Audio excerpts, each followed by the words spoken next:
Hey, hey, hey. Time for another Out of This World story from rSpace. Who needs wedding bells when you can ring in the day with coffee on your own lakefront deck? No cheating ex in sight. Today on rSpace, OP dumps the liar and keeps the lake view. Okay, this is my first time posting, but I'm a long-time lurker. I just want to apologize for rambling now, but it's going to be a long one. My soon-to-be ex, 40 male, and I, 32 female, first started seeing each other just over 5 years now. I've been referring to him as Don just for privacy's sake. Don came in as one of my massage clients and we just sort of hit it off right away. I had just gotten out of a previous relationship. I had lost a bit of weight. I just got back from a solo trip to South America and was feeling flirty and fun. Don was coming in to get a massage one every 2 months. At the time, he was a police officer who had just transferred from a smaller town to the big city. He said he was recently divorced and it had been rough, and he had asked for the transfer for some space from his ex-wife, Miranda, and her family. He said he grew up in a small town, so everybody knew everybody, and it wasn't too popular for a man like himself to be walking away from his wife, who was a stay-at-home mom to his 2 kids, 14 female and 11 male. He said she was incredibly manipulative and abusive towards him for years.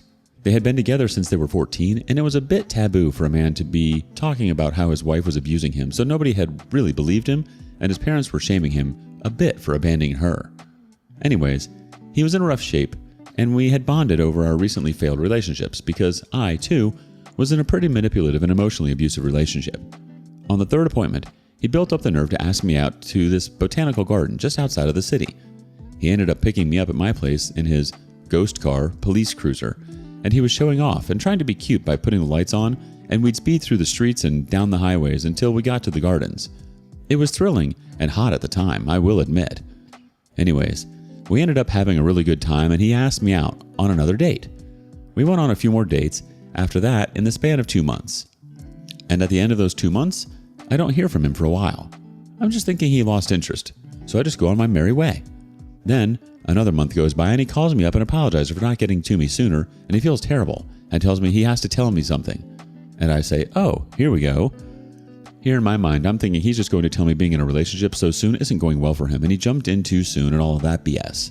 I'm expecting him to say he's not interested in seeing me anymore.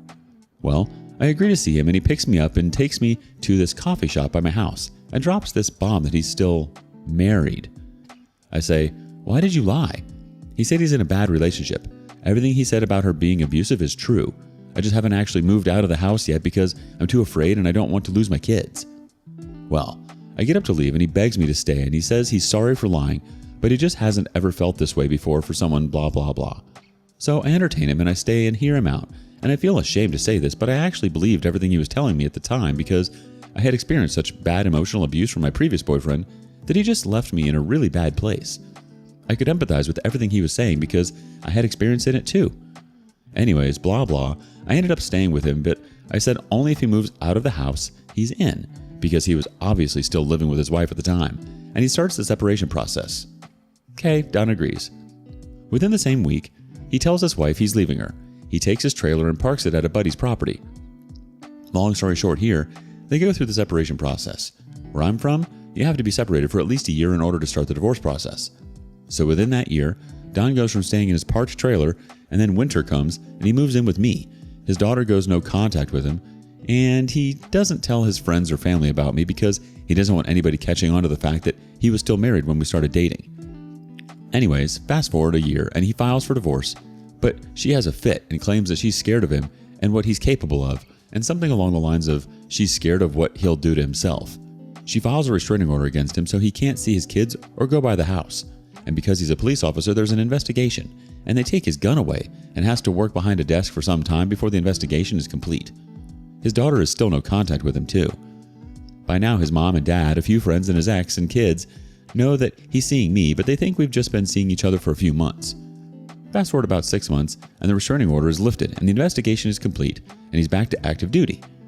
He's been deployed to a different province for work and training quite a few times as well, so he's been gone quite a lot and away from home. I don't think anything of it. He's always talking to me and checking in and gives me a detailed schedule of what his days look like. Yeah, I might have even Googled a conference or two and called the hotels he's claimed to be at, making sure that he's actually staying where he says he's staying and that the conference actually existed. Every time I had a doubt, I always double-checked and everything checked out. A few years go by. We end up buying our own place together and it's so beautiful. Literally the house of my dreams. It's on about 4 acres of land and it's right off a lake. He tells me that the divorce is finalized. He proposes to me. We're engaged.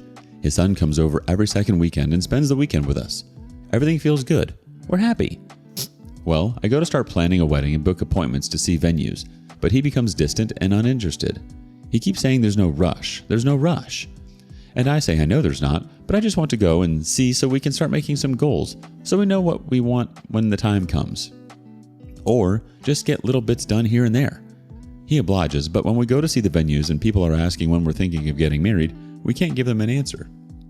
He says there's no rush. We don't have a date yet. Then he says, oh, maybe in the next 2 to 3 years. And I say, what? 2 to 3 years? And then we start arguing in front of this woman who's showing us around this beautiful hall.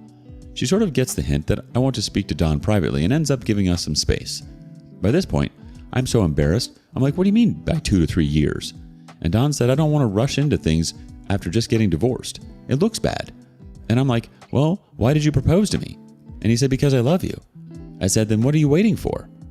Then he comes out and says he hasn't been totally truthful to me. I say, what the F does that mean? And then he says that he's not officially divorced yet. And I say that I thought you took care of that.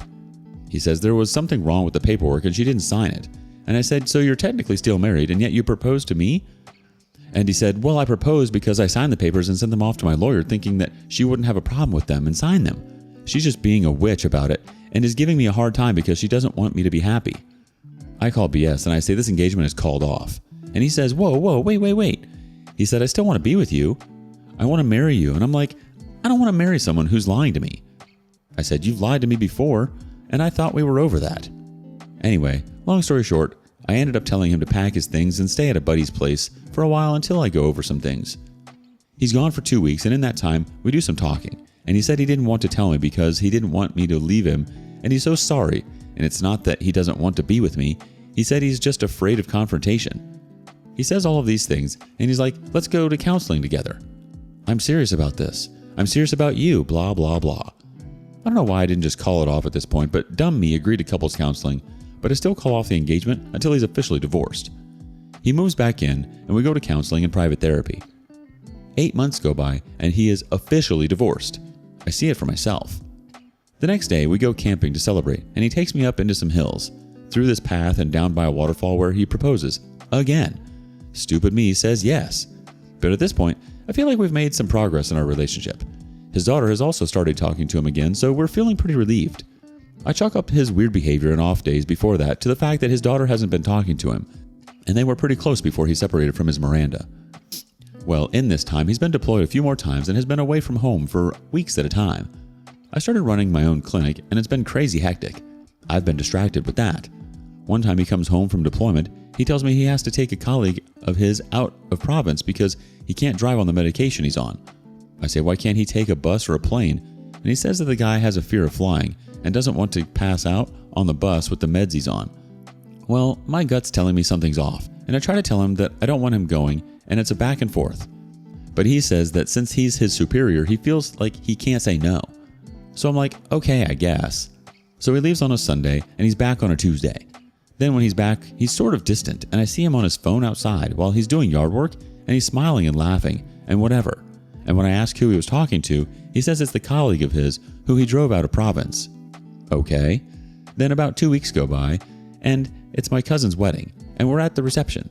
He's had a few drinks, and then a random person comes up, a friend of my cousin's, and she's looking for an empty chair, and then he straight up tells her that she can sit on his lap and tries to grab her, and I'm sitting right there next to him in disbelief.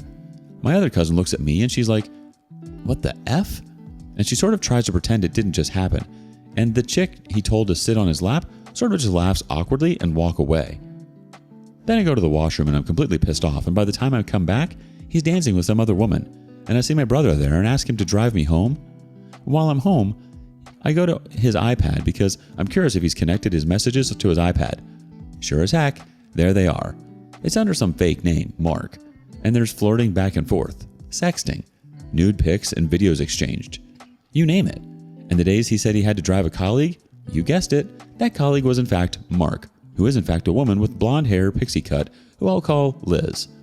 He spent the days with her, and on the day he's been deployed, he's come back a day earlier than he told me he was, and he'd go straight to her house to hook up. And he'd drive to our home the next day, pretending that he just got in from wherever he was. I take screenshots of everything and I send them to myself. Then I send them to him and tell him to not come home. I tell him we're totally done. I don't get a response right away. He's probably passed out somewhere or hooking up with someone. I've also locked the doors of the house and I know he can't get in because I took the keys home with me in my purse. And we don't keep a spare outside anywhere. My brother had picked us up. Anyways, the next day I wake up to text messages and voicemails in the morning saying he's sorry, all that jazz. I block him. Then around noon I get a call from my cousin and she's saying that Don is sitting in the hotel lobby and he's saying I left him there without a way to get home. And I said he should ask the woman he was dancing with for a ride home. And she said, "What?" And I said he's not allowed home. And she got the hint. I then get a call from Don's brother saying that he's got to come over and pick up some stuff for Don. And I said I'll have all of his crap packed and outside on the driveway. His brother drives up the driveway and parks outside the house, and I can see Don come out in the clothes he was wearing at the wedding. And he comes up to the front door and tries the door, but it's not open. Then he goes around the back and tries that, but it's also locked. Then I watch him try the windows to see if maybe we left any unlocked. No luck. He starts yelling my name, and I'm watching his brother pack his stuff into the back of his truck. He starts yelling at me, saying that he's sorry, and he's saying that I can't keep him out of his own house, blah blah. Then after about 15 minutes, they both leave. A few days goes by, and I get a text from Miranda asking what happened with Don. He was supposed to pick up his son from hockey practice, but didn't show up, and she can't get a hold of him. She's checking to make sure he's alive. Well, I text back and say I wish he were dead, and she says, "Whoa, hope all is okay?" Then I do something that I've never done before, and I call her. I tell her that I'm so sorry that I ruined her marriage and that I effed up the girl code. And I literally told her everything. I said I dated her husband behind her back, and I told her what he told me about her. Everything. She honestly took it surprisingly well. She said she figured that he was cheating on her. She said he was never home, and she said that her daughter caught him texting another woman, may or may not have been me, and she asked him about it, and he totally denied it and gaslit her and made her think that she was crazy, and then that's where the no contact came about. Then she admitted that she got a restraining order because she was legitimately afraid of him because she wanted to spill the beans to their family and friends about what a scumbag he was, but he threatened to kill her. Then he threatened her again and basically made her life a living hell with stalking and such until she lifted the restraining order. This whole time, I told her that he was telling me that he was afraid of her and that she was the abusive one. She said it was totally the other way around. She said he manipulated her enough that she was afraid to talk to anyone and she was super depressed. She said there were so many times that she wanted to just call me and tell me everything, but that she was afraid I would think she were crazy and wouldn't believe her. Don told her that if he ever found out that she reached out to me, that he'd get her arrested and take the kids away from her. So yeah, I get it. Well, after talking a bit more, I said that I was going to pick her up the next day and that we'd go and file a report against him. She wasn't sure at first, but I talked her into it and I said that she wasn't alone and that I'd have her back and that we're in this together. So we filed a report. They opened up an investigation. I got word that he was suspended with pay due to domestic violence. A few months went by and I got a call from Miranda and she said that he had been fired and she had a restraining order placed on him to protect her and the kids. I ended up getting one too because we didn't know what he was capable of. He's currently living in his trailer on his buddy's property, homeless and jobless. He'll never be in the police force again, and he's been disowned by his parents, and his kids won't talk to him. He's been branded abusive and a cheater, and his community hates him. His buddy had come by to pick up the rest of his stuff, even though a lot of the furniture and house goods were mine. He picked up a chair, some outdoor things, a gun safe, and little things here and there. Miranda and I have hung out quite a lot during this whole process, and we've become actually really good friends. I still see the kids and his daughter is still iffy about me, but she's warming up to me even though I totally understand where she's coming from. I bought out the rest of the house and it's officially all mine. I got that snake out of my hair and I still enjoy a nice cup of coffee on my deck in the morning overlooking the lake. Life is good. Thanks for listening to me ramble. Wow, OP. Thanks so much for sharing. Who needs a wedding when you've got the satisfaction of kicking a lying, cheating ex to the curb and making friends with the woman he wronged? Definitely makes you wonder about those statistics you hear. I guess police officers and firefighters are among the most likely professions to cheat. Hey, at least you've got the satisfaction of proving those stats right. Moreover, it's pretty remarkable how you've turned what could have been a bitter rivalry into a friendship with Miranda. It takes a lot of strength and maturity to put aside any animosity and instead build a supportive bond with someone who's been through similar challenges. Cheers to coffee on your own dang deck, overlooking your own dang lake with not a cheating husband in sight. Now that's what I call a happy ending. What do you make of all this? Share your thoughts with us in the comments below. Thank you for joining us today on rSpace. Be sure to like and subscribe and hit that notification bell so you don't miss out on our next video. Until next time.